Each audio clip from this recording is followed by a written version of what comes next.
Where is the wise man? Where is the scholar? Where is the philosopher of this age? Get down! Baltimore!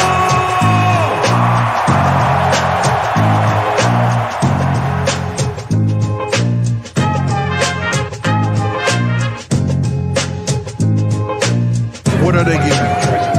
Everything out of me. They gonna get a Super Bowl out of me. Believe that. Believe that.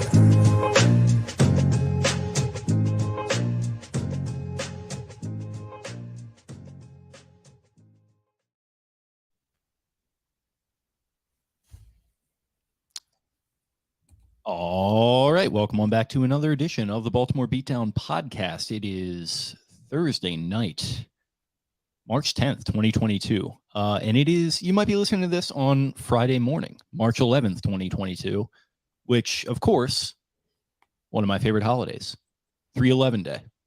So happy 3/11 Day to all those who celebrate and are listening on the podcast feed. And for those of you who are joining us live, welcome. My name is Jake Luke. I'm joined by Benjamin Powders, who is wearing his new date mic hat, which we were discussing off screen. It's Arthur Shelby mix with a little date mic for those of you out there. Amber is the color of my energy. Coming back from Colorado, 3/11 Day. Got Anthony in the chat.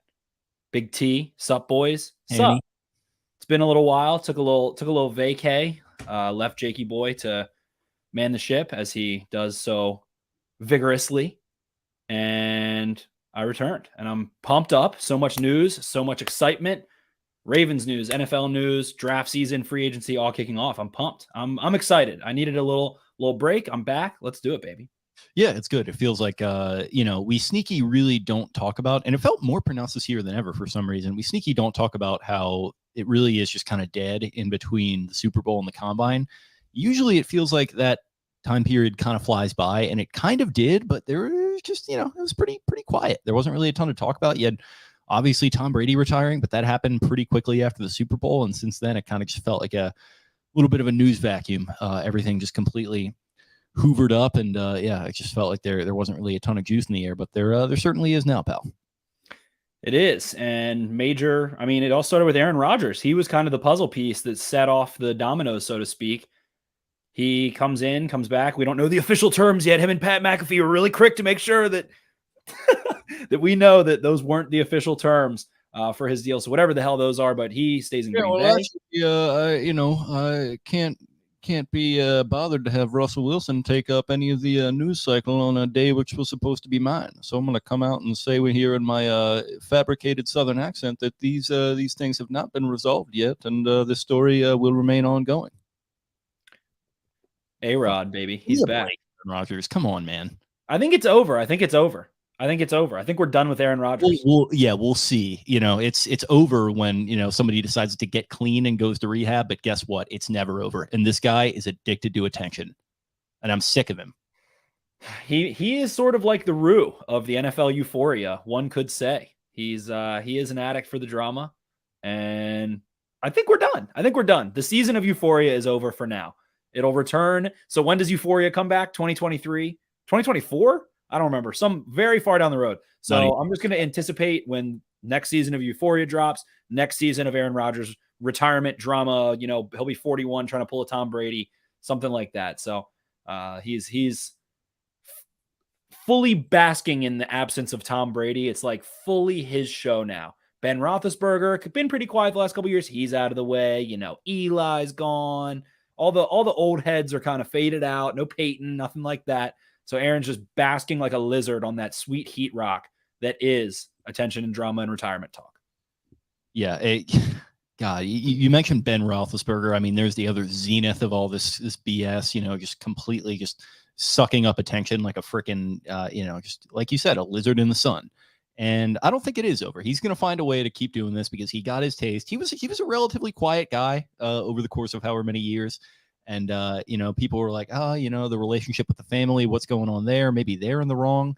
Well, maybe they are. But, this past year has exposed me to maybe why there was a little bit of a fracture between Aaron Rodgers and the people that he's supposed to love most in the world and vice versa. Well, Yeah. The man, has ended his fiancé ship, everything in between. So are they back together though? are they? I don't know. I haven't heard on that one. Move. Maybe that's the move when the calendar starts to get a little quieter. Somebody else is getting the spotlight. He'll date someone. No, he'll date someone new. It'll be like, the next Danica Patrick. Will be in line to come. That's how he'll slip back into the scene, slip back into the news a little bit. He'll hit up the E News. He hasn't been in that front in a while. Aside from Shalene or however the hell you say her name, but ultimately he'll slide back in there with like I don't know, like someone associated with the Kardashians or something. That could be a career killer, which he doesn't have many years left, I don't think. But I mean, you talk about trying to get a Super Bowl. I would avoid that at all costs. But maybe he should just, if he wants to win a Super Bowl, he should do what Kim Kardashian said the other day and just work harder. He should just work harder. Aaron Rodgers, listen to Kim, take the advice, work harder, be better. Yeah. So, I mean, of course, that was kind of the first bit of news and a cavalcade of it that we got here. And I obviously already alluded to another bit of it, of course, that Russell Wilson, Mr. Unlimited, the longtime Seattle Seahawks quarterback, third-round pick in 2012, probably going to be Hall of Famer someday. There had been some serious discontent there the past couple of years. If you have been reading the tea leaves from people who are informed, it was clear that he was looking for a move away from them, and that move comes in the form of I don't know what to call it, a sojourn with a new team, the Denver Broncos. He will be going to the place that is, made itself known for kind of poaching these late career quarterbacks and trying to, get a championship out of them. And they do it with Peyton Manning, and now they're going to try it with Russ. And I'm intrigued by this move. Russ, he hasn't looked great the last few years, at least according to his standards. There's been some extenuating circumstances with injury and with the Seahawks, sort of strange approach to roster building and coaching to some extent. But Russ's stock, it had dipped a little bit, but he nets them 2 first-round picks, 2 second-round picks, Shelby Harris, Noah Fant, and Drew Lock, which, of course, is the gem in the bunch there. Just got one thing to say. I'm real excited. But anyways, everybody has to have an alter ego, right? And I've been thinking about what an alter ego would be, and I think I have an alter ego. His name's Mr. Unlimited. Yeah, you gotta be unlimited. You gotta have a thought process of being unlimited. So when people ask you, what you're thinking about or what you want to do in life or where you want to go, you gotta be unlimited. Tell them I'm unlimited. You know what I mean? So when they ask you certain questions like, who brings you motivation, Russell? Mr. Unlimited. Says it best, baby. And now, in hindsight, all along, he sounds like a shoebie in a ski town. I'm coming fresh out of Colorado. He sounds like, somebody lives in Breckenridge. They cook, they ski, they get unlimitedly high. Russell Wilson, probably not a weed guy, but he gets high off of Jesus. So he sounds like an undercover cop who's like trying to arrest a guy that's like slinging mushrooms out of his like $2.1 million cabin up in like Breckenridge. He is a narc. He'll be a wolf in sheep's clothing up there. And ultimately, bit about how Jerry Coleman is like a cop amongst like other sports media members. Sports W Coleman, shout out to Jerry. I'm kind of getting cop vibes from Russ with some of this stuff. And the Around the NFL guys actually had a very good observation that he is very, and I think he was a virgin, like outspoken for a while. He's like very horny and very like upfront. He's not quite RG3 level bonking, but it's just like he's very quick to tell you that he and Ciara in fact have a physical relationship, which is like, yeah, we get it, dude. Like you're making up for lost time here. And listen, great taste, but it's a little uncomfortable. If I was 1-2 stepping, I'd be proud too. Can't hate on him for that. But Russ Wilson heading out to Denver, man. AFC continues to get loaded. Obviously, does impact the Ravens in many ways. And the AFC West is now like, 3 dragons. It's Khaleesi's dragons. And, don't underestimate the Raiders. The Raiders, I don't know. They've got that grit about them right now. So they are going to be the Derek Daniels is a really good fit, I think. I agree. I think he's going to be able to help Carr process, get the ball out super quickly, take advantage when, guys are stacking and loading the box on him, float the ball over top, all those good things. McDaniels has a lot of creativity as well. He'll get them out of kind of the archaic John Gruden kind of, and Josh McDaniels' system is like a new shiny version of John Gruden's system in many ways, with the capacity to be able to do stuff in heavy and whatever. But ultimately, Broncos going to be stacked. Have money still have some picks, and will be able to finagle their way in the draft. So AFC West absolutely loaded. Brings us to, skipping a little bit ahead, but Khalil Mack also joining the AFC West as of Jake and I today recording, and on a trade that to me is just, I don't know, man. It's like kind of Khalil Mack. I don't want to say he's overrated at all. Definitely, still has a lot of juice left. Still a very good player. I don't know. Very weird trade overall to me. How much dead cap the Bears were dealing with, and overall the lack of compensation and picks was just like, I don't know. I guess it was just right place, right time for the Chargers. Kind of the biggest free player in that sense, I'd say, since DeAndre Hopkins, since that trade, kind of just really not having to make some sort of deadening investment in order to acquire a really high level player. So that one's really interesting to me. AFC West just straight deadly right now. Yeah, it is. I mean, it's golly. I mean, being in the AFC, it has, its own spate of anxieties pretty much no matter who you're a fan of, unless it's like the Chiefs probably, and even them at this point are probably looking over their shoulder a little bit. Being an AFC West fan, and I mentioned that I like the fit with Carr and McDaniels, but my God, if I were a Raiders fan, a lifelong Las Vegas Raiders fan, which I'm sure there are many, I would be quite nervous right now. It's going to be tough. And, on paper, there's always the paper titans and the paper giants, so to speak, and teams that are going to look really great. They're going to end up losing games because the practicality is that, the Jacksonville Jaguars can go beat the Colts and kick them out of the playoffs in the NFL. Parity without Tom Brady at an all-time high, but AFC just loaded, and I'm excited. The AFC West is going to be primetime football games nonstop. I like that energy out there. I think as a general football fan, it's just going to increase our life. The quality of life as a football fan is going to increase with that division, with how much fun it's going to be. And I'm excited to see what Russ can do out there. But, it's going to be a fully stacked 7 teams. It feels like we'll see what happens through free agency and the draft. But all of these kind of competent front offices to a degree that have had levels of success, the Titans as well have picks and space. So, all these teams ultimately are going to leave that loaded 7, 8, 9 seeds. And it's just going to increase parity and be good for the NFL. So I'm excited on that front. Ravens, just margin for error is just going to keep getting thinner and thinner. A couple big moves today we'll get into from them, but a lot of moves to make in the next year. And that could start now, it could start next year, but a lot has to go on in the next year. Yeah, I don't know. I personally don't hate the let's just, stay quiet while everyone else is just, off making moves, because we talk about this Khalil Mack deal and whatever else. And, the Broncos getting Russ, that's a really big acquisition. Obviously, I think that's probably going to boost their wins total by at least a couple games. So that's big. But Khalil Mack, obviously that's a big move, but I don't know. I don't feel like the Chargers are somehow this Super Bowl favorite all of a sudden. And then look at some of these other things like Aaron Rodgers to the Packers. That kind of felt like it was going to be a foregone conclusion in the days leading up to it. He was flirting with the Broncos and everything like that, but I don't know. He just, like I said, he just loves fucking with us. He did that Instagram post with the gratitude that made it seem like he was going to, be walking away one way or the other, whether it was retirement or to Denver. Then that kind of just went quiet, and it became clear he was just, trying to, gerrymander all the money he could out of all, the great shareholders in Green Bay, those poor people that are just going to the coal mines and, putting their shekels that they put together into that organization. So bad job by you on that front, Aaron Rodgers. But yeah, these moves, other than Russ, they kind of feel a little stock to me. I don't think, I love Khalil Mack. I'm not sure he's going to be like this force multiplier that he was before.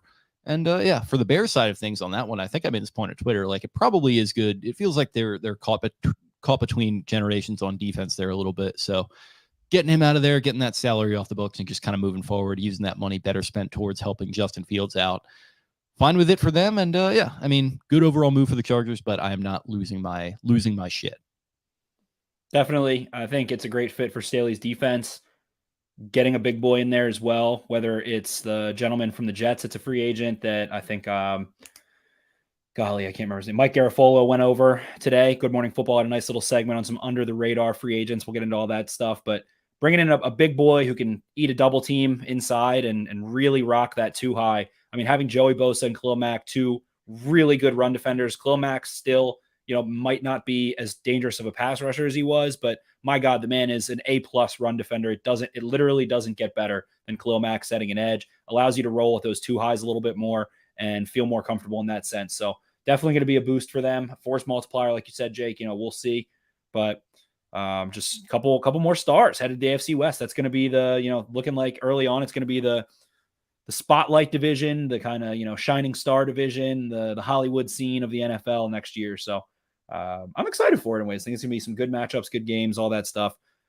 Ravens don't play any of those 4, if I'm not mistaken. So be kind of avoiding them until it hits postseason time. Yeah, definitely. Any other really big moves to discuss?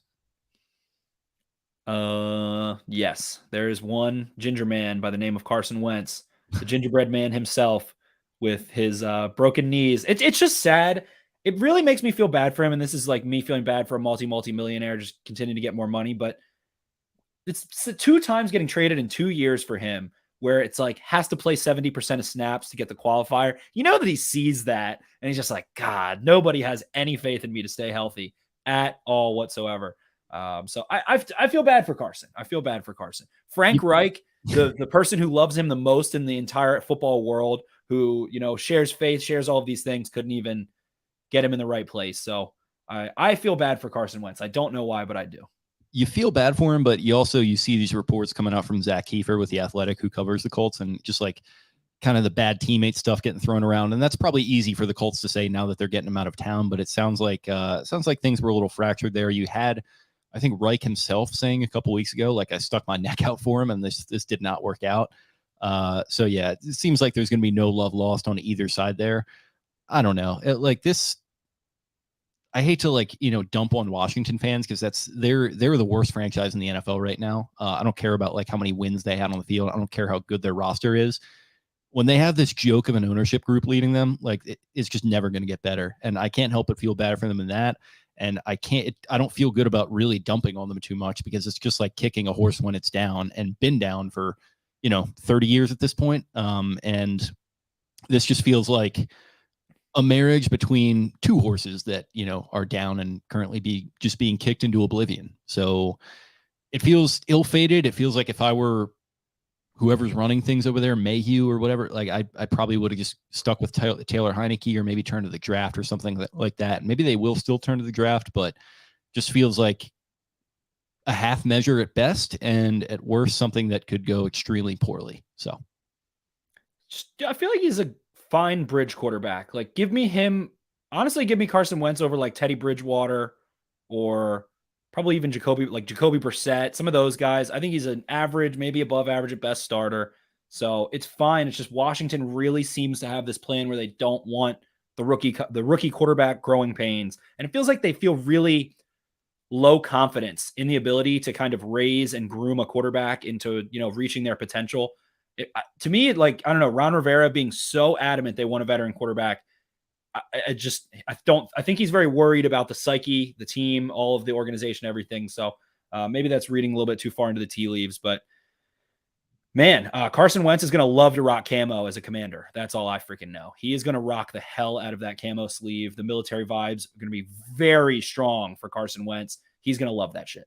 What we got to do is get him down and get him to meet up with some of my buddies on the Eastern Shore now that he's local. Those guys fucking hate ducks down there. Yeah, they do. He's going to be ripping through Salisbury. My God. Listen, Brew River, get ready. That guy is going to clean up in there. If you're a duck, get the hell out of there. Yep. Yeah. So I guess that's that. I don't know. We had some other signings and stuff. LaMarcus Joyner to the Jets. Good move. Just a couple little tiny little snacks starting to, get figured out around the NFL generally. Nothing too crazy other than those, but yeah, there's been a couple other signings ultimately, but that leaves us with the Ravens, man.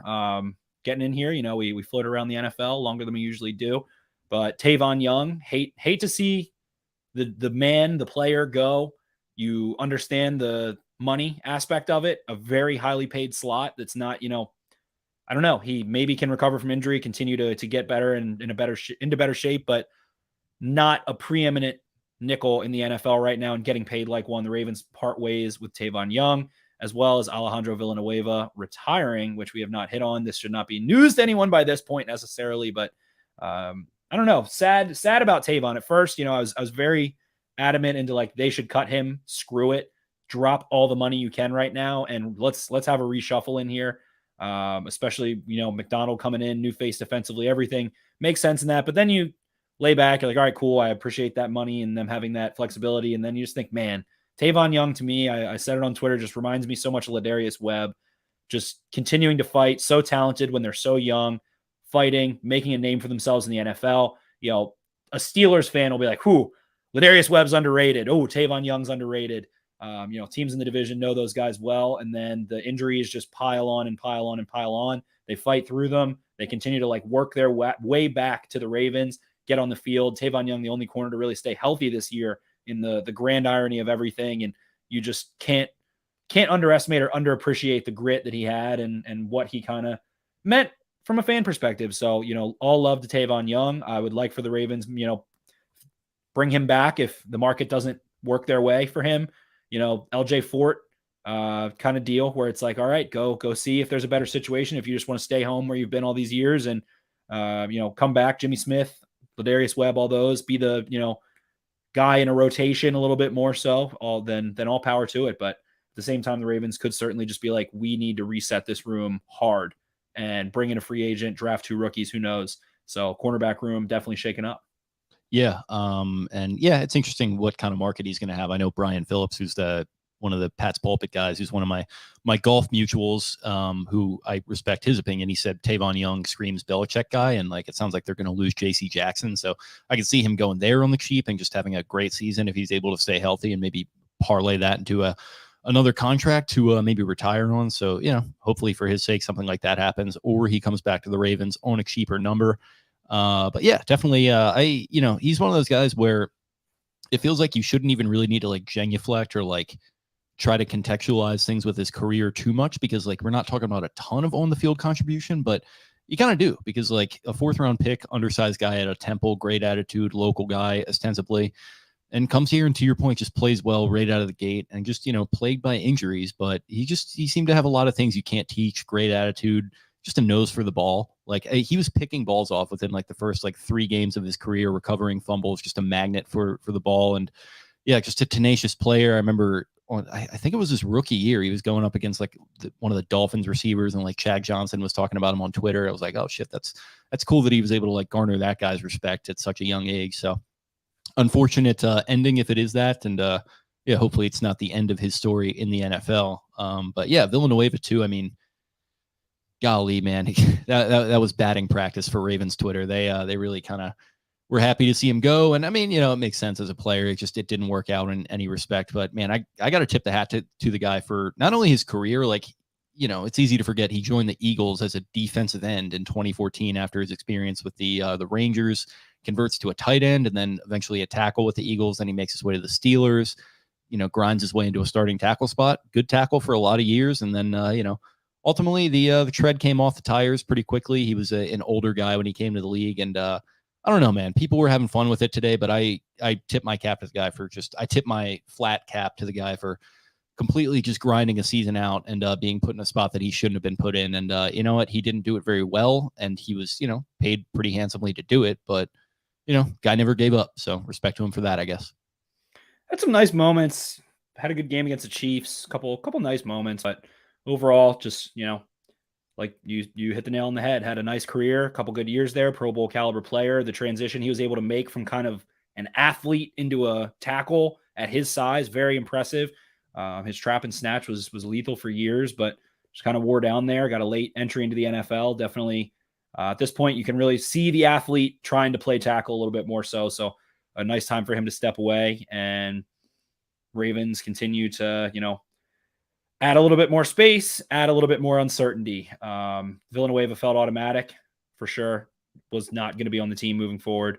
So 1 year stint in Baltimore and a lot to be done. I mean, those 2 positions are now pretty up for grabs in terms of where the Ravens could dump some assets, and 2 rooms that are going to look very different. The tackle room, hopefully, and the cornerback room for sure, coming down the pipe here, and especially in the next 2 years. So major moves. I expect, following up, that the Ravens, I think, would continue to clear house in ways that are reasonable. I think, Boykin news already out there. They're shopping him. Sounds like he's just going to get cut. If I was a team, I would probably bet on him to just get cut and want to offer that way. unless I really don't care about it. It's a conditional 7th or 6th or something. The Ravens can take that. So that wouldn't be surprising at all. But Boykin, Powers, Ben Powers, I think is a real strong cut candidate right now. There's a log jam at guard right now. So you're confident in Zeitler. You've got 2 other guys fighting, and that kind of gives you that swing guard. McCary can play there too. So Powers can clear a couple more million, and I expect both of those guys to be gone by the time free agency opens. So not surprised there at all. Maybe Powers they hold on to for a little bit and can just use him to clear some space later. But ultimately, we're kind of on the eve of free agency, not literally, but I think this is our last episode you'll hear before free agency hits. So here we are. Yeah, here we are. I mean, the decks are being cleared, as I said. I've titled this episode The Rising Tide because it feels like a tide is, in fact, rising, not just with the Ravens, but with the rest of the league, as we saw. Garnett, that's not nice. And yeah, it just, it's things are starting to kick off here. And yeah, I mean, Voss had his now infamous comment about the Ravens waiting a while to get active in free agency. Maybe that'll be the case, but hey, I mean, 12 million off the books today, another couple coming off with Boykin, and then who knows what other moves they're going to make. Interesting developments with Lamar Jackson's contract, which I addressed in my solo show on Sunday night. You were in Denver, so didn't want to bother you on vacay. But yeah, it sounds like JLC putting it out there, and I know people are having fun with JLC, and I find him as loathsome as anyone else as far as being a personality goes. But the guy's track record, including breaking the Tom Brady news, which is completely swept under the rug, which is fucking hilarious. But yeah, of course, he's the one who rips that one out, rips a larynx out of the cycle. Well, this is a total non sequitur, but we haven't discussed this yet. I don't think he sneakily kind of puts it out there at the beginning of the week when Tom Brady's about to retire through CBS Sports. Like they ran it on their ticker that said, per Jason La Canfora, Tom Brady plans to retire. Announcement may be coming soon. He doesn't tweet about it. He doesn't do anything because he's fucking scared. He's scared he's going to be wrong. And then, of course, fucking Shefty and Jeff Darlington get it. Everyone credits them.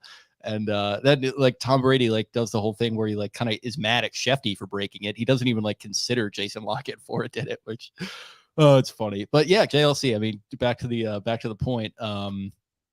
Talking about how Lamar is he's playing this contract negotiation a lot more savvily than people think. You got Florio basically getting up onto a soapbox and stumping for Lamar and treating him like he's Florio's a lawyer, so he is halfway an agent. So he's hashtag team agent. He is, and he's basically acting like Lamar is a 5-year-old kid who can't even make his way to a negotiation table, let alone negotiate a contract. But it sounds like per JLC and some of these people that he's talking to that Lamar is playing this a lot savvier than people think. He's looking at Kirk Cousins and Dak Prescott's deals as he likes the shorter term, fully guaranteed aspects of them. I think he might be considering a style of play in that where he says, you know what, I want to, play these things out over short term and get myself more in the short term and continue to cash in throughout my career, which I think is, makes all the sense in the world for him. And he's ready to play on the franchise tag if need be. He's ready to do it twice if need be. He's really studying that Kirk Cousins model pretty hard, which puts the Ravens in kind of a tough spot because an extension ostensibly frees up space for them, but I don't know what an extension that's got all these guarantees in it and is a little shorter term would do for them in that regard. So definitely. And it's in the Ravens' best interest to give him a lot more guaranteed money over a lot bigger period of time, throw him a big fat bonus and work that way. As you said, you can give yourself a lot more flexibility against the cap. You can give yourself extension down the road. I don't know. Putting words in Lamar's mouth. I don't think he looks at himself and says, I need to get paid quickly because of my play style. I think he views himself most likely as someone who's going to be playing into their 30s and continuing to get paid, continue to be really successful. So that aspect, I don't know, maybe not, but ultimately, again, the Ravens need to sign him to a 5+ year deal. They need to give him one metric shitload of bonus money that they can play around with. So I do agree with JLC's point. I don't agree with Florio at all that I think he's just playing it cool. He's waiting for the Ravens to blink, to flinch. And that's what you do in a negotiation in any way, shape, or form. If you can be the one who doesn't make the first offer, you're going to be in that advantageous position. So I think that he's definitely got the Ravens sweating. There's the biggest fear is that the Ravens feel like they can't move forward without the clarity of exactly what his deal is, and that they don't have enough at this point and they feel a lump in their throat about it, and let time pass by on ideal moves. So I think that the front office hopefully is able to hold strong. To me, the Ravens are just a very they're a girl that has a really particular type for who they want as players. I feel like they really strongly want Tyrann Mathieu. They always sniff around for a couple years with these defensive players. Yannick got so many examples over the years and sniffing around. So just don't bite the bullet and swallow because you think that, try to swallow that lump in your throat because you are worried about Lamar Jackson. If you find your type, go get them.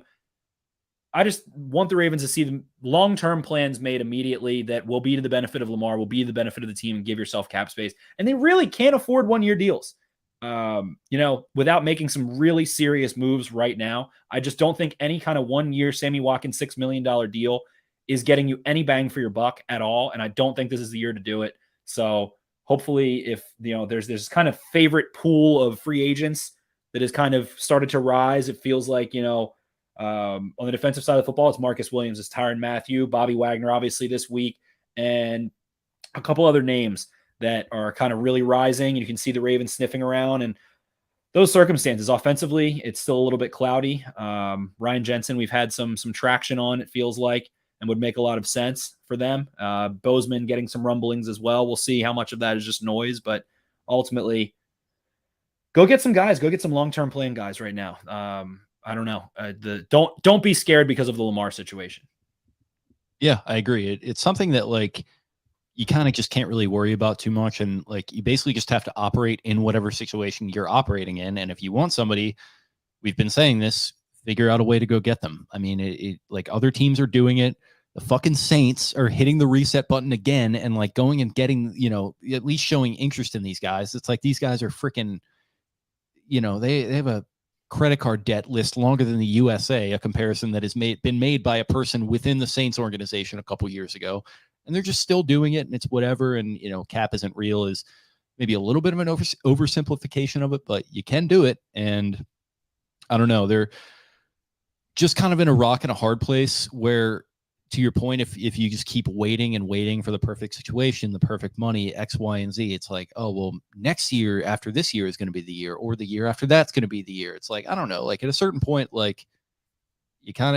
have to push your chips in a little bit. And they've done it in the past. To our point, Earl Thomas, Hollywood Brown, those were chips that they pushed in, and Earl Thomas at least didn't work out. And Hollywood Brown probably hasn't totally worked out the way they were hoping.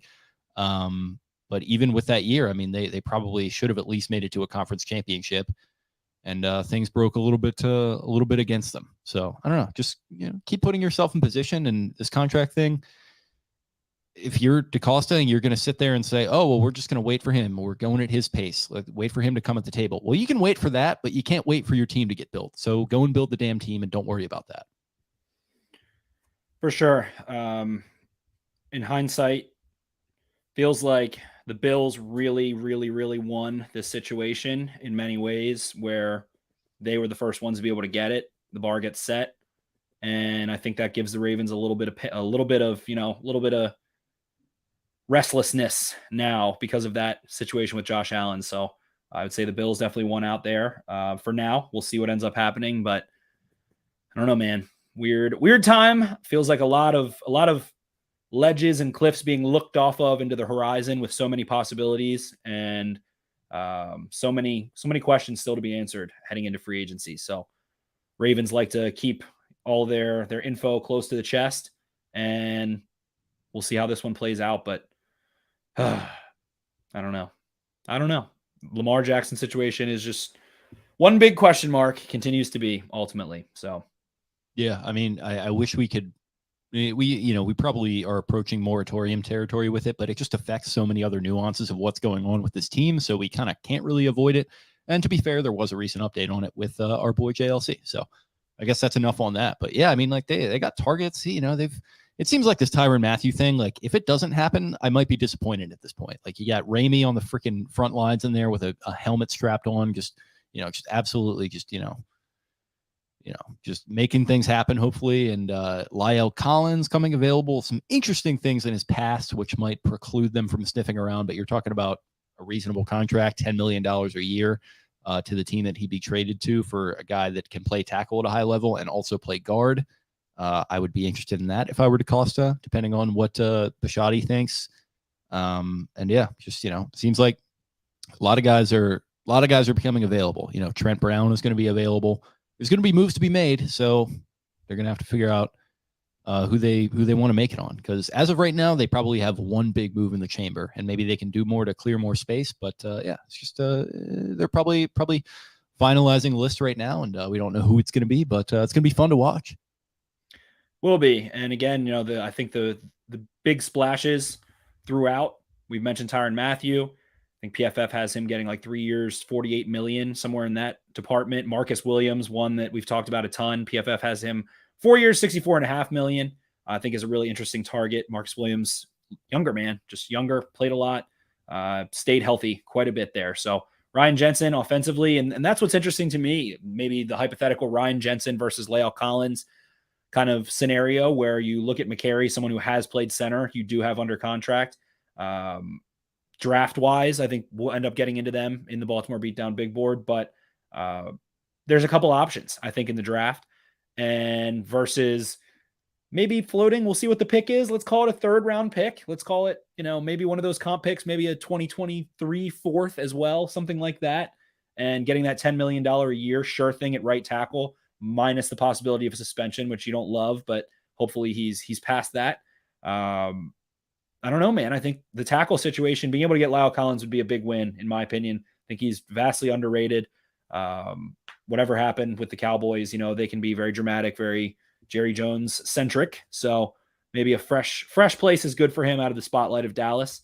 And to me, I think that's a winning formula right there.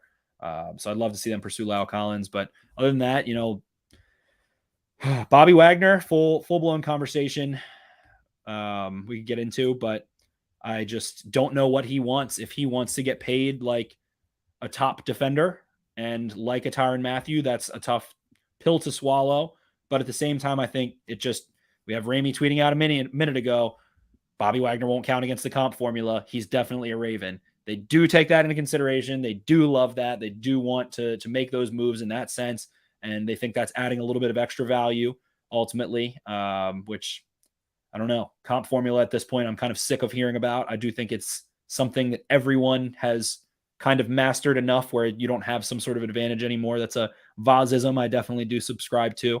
The comp picks thing, that was like the Ravens were Brooklyn in 2001 with the comp picks, probably around that same time. And now, they were the cool new coffee shop in Brooklyn at that time. Now there's 50 of those fucking things. All these teams know the comp pick thing. So let's stop focusing on, you can still focus on it because it's value added, especially now that they're tradable, and that, they're finding ways to get more of them. But it's just like, how many of these things are you going to like hoover up and like really like, and that's going to preclude you from like signing some of these bigger names. What would be a good use of a comp pick is to take one of the comp picks that you have this year and turn it into La'el Collins. Yeah, exactly. I mean, it's like, and if it comes down to, La'el Collins, and I know you're a Bobby Wagner guy, we can have that discussion, but it's like, if it comes down to La'el Collins or Bobby Wagner, Bobby Wagner, well, he's saves us a comp pick, so let's go in that direction. Similar money, probably a little bit less for Wagner, but similar money. That would rankle me a little bit, frankly. Yeah, I think just generally investing in that conversation, I do think investing on the offensive side of the football versus the defensive side of the football right now, is particularly along the offensive line, is imperative. They do need to address the offensive line. If one doesn't preclude you from the other, then I want fucking Bobby Wagner. I want the 6-time, coming off 6 straight All-Pro seasons. I want a top 20 defensive player in the NFL. I want someone that is going the episode. In my opinion, this is the perfect title for this episode for a double entendre, the rising tide. Bobby Wagner is the rising tide. He will lift all ships on this defense, up the spine. He answers many things. Wow. And is he going to be physically covering freaking Jamar Chase or no? Obviously not. But what you can do from too high on third down with Bobby Wagner, able to diagnose, call things out, be a fucking football genius, is going to rise the tide, will increase the capacity of this defense's ability to play pass coverage against the Bengals, against, let's say, worst doomsday scenario. I don't know. A lot of Deshaun Watson to Pittsburgh shit floating around right now. That fucking horrifies me. I love Deshaun Watson, but that would be awful. And we'll see what the Browns do. But ultimately, to play against these Bengals, coming off that Super Bowl appearance, I think Bobby Wagner is a massive chess piece and is an effective blitzer, can come off the field a little bit more with, knowing that he's older. Patrick Queen, you want him to step into a bigger role. If that's a reason why you don't want him, then okay, have Bobby come off the field every now and again. Let him have some extra juice and maximize what he has. So Bobby Wagner, to me, still playing at a very high level. I think AV is a great statistic for defensive players. Pro Football Reference, 18th in the NFL in 2021. This team is lacking accountability. They've been goofy defensively, goofy, silly dance guys, with the exception of Calais Campbell, maybe. Bring in Bobby Wagner. I think you turn back into a hammer against a bunch of nails with the leadership that he brings at the same time. So the player himself worth the money to me. The leader, well, that's a giant whipped cream cherry on top that the Ravens do really need. I love the player. I love the person. And to your point, I think that's a good point as well, because Calais Campbell, he's certainly a leader in his own right. We saw it. I mean, we saw it against the Titans, but it just feels like he was maybe almost too old for some of these guys to even really connect to. Like, he's a father, we've seen him with his kid and everything like that. Like, it feels like a guy like Bobby's a little bit younger. He's obviously been around for a decade now, but like not as like that congenial or Larry Fitzgerald type presence. Like, yeah, he's got some edge. He definitely brings a presence to the locker room in a different way, and he would be able to, I think, to that point, relate to these guys. I don't think he'd be afraid, and not that like somebody like Calais Campbell would be afraid to like get Marlon Humphrey's ass a little bit, but like you talk about a guy who was amongst personnel. I mean, you're talking about dealing with fucking Richard Sherman, Cam Chancellor, Earl Thomas, who we found out was fucking Michael Bennett. Yeah, Jesus, Michael Bennett. Yeah, I mean, Marshawn on the other side of the ball. Like, I mean, he's he won a Super Bowl with those guys. So definitely appreciate who he is. Definitely appreciate the player. And I didn't even think about the nuances you mentioned about being able to diagnose things in a way that some of these younger guys at the position are not able to. I'm going to put my cutoff at 7 million, and that's like absolute max. Because like I need that money spent elsewhere. I need it spent on positions of need, and then allow them to attack positions of want. They're doing homework on cornerbacks per Zarebic in the draft. So I would say 7 million is my cutoff. If you're going above that, that's a little rich for my blood. But yeah, I'm not anti. Like, I would love the player in everything else is equal world. But I do think you really need to consider the financial side of it. So let's consider the financial side. So 7 millions are cut off. So Bobby Wagner, let's say, is given a 3+ year deal, $30+ million. As things sit, the Ravens, after the moves they had today, are sitting at what? 12 million usable in cap space. Obviously, the cap is fake, whatever, blah, blah, blah, blah. So let's say the Ravens get that up to a reasonable 18. Bobby Wagner has a first-year cap hit of $5 million. And as a Raven through, let's say, at least 2023, possibly 2024. How do you feel about that? What is that? Does that make you warm and fuzzy or no? Actually, it does. If you can get to a real legit 18 and not an 18 where McFarland is going to come out and say, oh, it's 18, but it's actually like, here's 15 fucking reasons why it's actually 12. And I feel like that's what always happens. So maybe I'm wrong, but if you can legitimately get to 18 and he's only on a $5 million cap hit and whatever the details are and however you work that out, maybe you move some money around X, Y, and Z. If you do that and then you sign like a Tyrann Mathieu to a 4-year deal, I like that a lot because that does allow you to, like I said, attack positions of need with a little bit more fervor in the draft. There's good offensive linemen available. There's good cornerbacks available. As I said in the solo show, this is the perfect year to need both of those positions when you're picking at number 14. So I like it from that perspective. I'm just not totally sure how realistic it is. So it's another thing where we're going to see, and apparently they are interested per Jordan Schultz, who knows a lot. And he could be who knows? He could be getting a 45. There could be the Chargers or some team with a butt ton of money that says 3 years, 45 million. In that case, it's going to be too rich for the Ravens' blood. They have holes elsewhere, but if Bobby's like, all right, I've made so much money already. He did actually negotiate his own last extension too, which kind of was a little weird. That's why he got cut. He was supposed to have such a monster. I didn't see Florio up on a soapbox, stumping for him to, get all this help and get his hand held through those negotiations. Exactly. So if that's the case, then if he's too rich for the Ravens' blood, I get it. But I just think if he's like, all right, I've made how much in his career at this point? Let's see. $80 million, I think he's made in cash at this point. That's his career earnings. If he's like, all right, Baltimore, they always do it. He has respect for the Ravens, whatever. It's the same story we've seen before with the Doomervilles and the Daryl Smiths and freaking Justin Houston and things of that nature. And it's reasonable enough. He gets paid a fair amount. I'm just so all in on it. I think him versus a Honey Badger versus a Marcus Williams are interesting conversations. And I don't know. Over the last couple of days, I've just been pondering about like the Geno Stones and Brandon Stevens of the world. And I am a little excited for them. I am a little excited. We got Ramey in here. Thank you, Ramey, getting the hashtag Bobby to Baltimore out there. I don't know. Interesting draft class safety wise. I don't hate what the Ravens currently have as, young pieces that can be added to. Justin Reed is another option out there. So I don't know. To me, they need Bobby Wagner. Some ink under the fingernails journalism there to figure out that Justin Reed, a fan of seafood, is a fan of seafood, can get that good Jimmy seafood. Garnett, we did see that earlier. So great work, Garnett. Great work. Yeah. I mean, so it's, and listen, cap jumping. Again, post up to 258 eventually. And so with that, I mean, the Ravens have currently on the books. And like you said earlier, draft class comes off and something else comes off. And there's 2 extensions to Hollywood Brown or whoever the hell. Right now they have $93 million open on the books for 2023. So if you can throw Bobby Wagner $12 million of that next year, then I think you're not in a terrible place. Yeah, I don't think so either. So it's another thing where we're just going to have to see. But something tells me some other team is going to, I'm not going to say overpay for him, but they're just going to pay him an exorbitant sum. And, maybe he'll prove to be worth it, but we'll see what happens. But yeah, I mean, to my overall point, I got a number and I'm sticking to it. And I hope they do as well, because I just think there's more pressing needs. But yeah, we'll see. And I think he made some great points about why he's really, a perfect fit as far as a player perspective. But yeah, I mean, we covered that. We covered a lot of other stuff. Anything else here to get into? That about does it for now. Just a couple other guys we'll get into on Twitter and everything, but like Trent Brown, interesting. Ryan Jensen, we mentioned.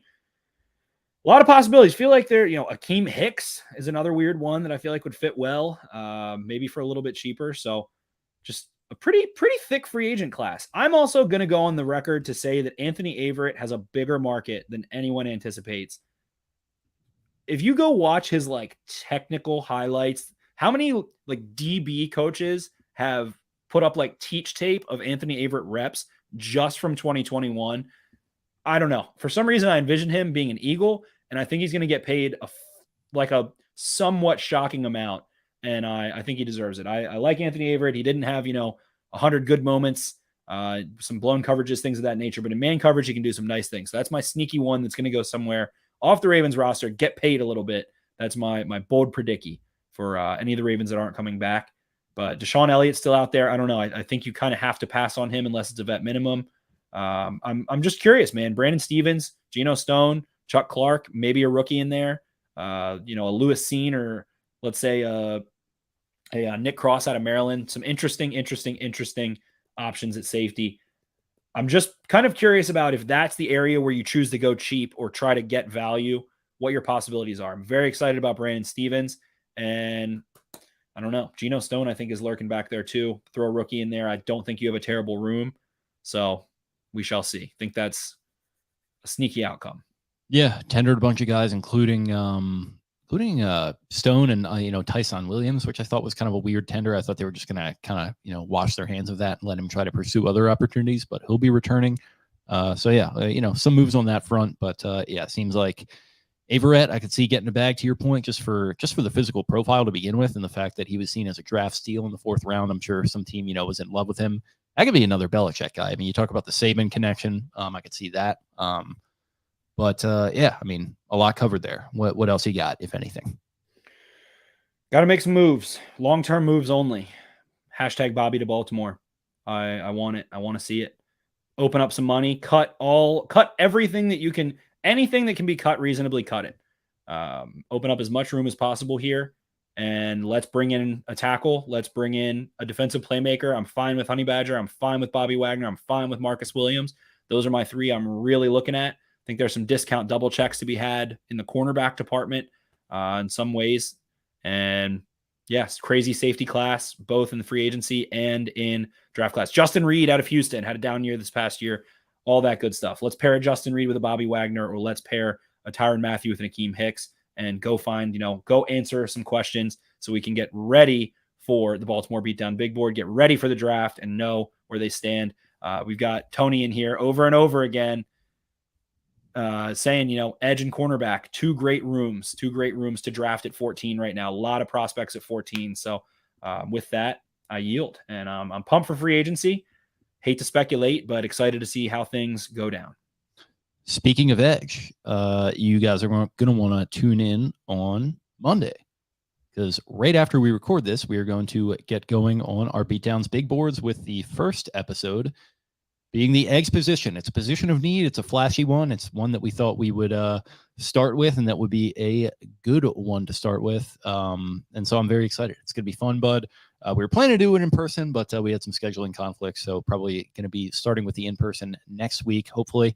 But yeah, it'll be over the little StreamYard here for the time being, and that'll be coming out on Monday. So tune in for that total deep dive on the position, and it's going to be a good one. But thanks for your time tonight, bud. I know you were probably a little burnt out after just absolutely shredding the slopes out in C-Rad. And yeah, it was fun chopping it up with you for the first time in a little while, and big boards are here. So it's busy season again, but it's going to be a fun busy. So we're very excited about that. Thank you, everyone, for listening. Really appreciate it, as always. If you liked what you heard, feel free to follow us on social media at Podcast Beatdown on Twitter. I'm at Jake Luke. That's LOUQUE on Instagram. Spencer's at Ravens4Dummies. That's the number 4 in the middle. And check out BaltimoreBeatdown.com for all our great written content. Thank you guys again. We will talk to you on Monday with the Beatdown Big Board. Beatdown Big Board coming in hot. Get ready for it. For those of you who didn't listen last year, we're going to be doing a full tournament to figure out who is the perfect pick for the Ravens in this draft class. Thanks again, everyone.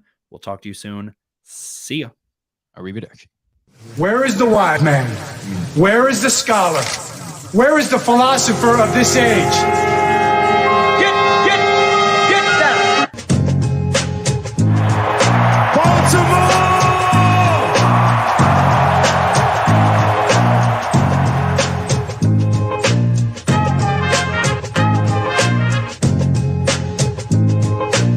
What are they getting? Everything out of me. They gonna get a Super Bowl out of me. Believe that. Believe that.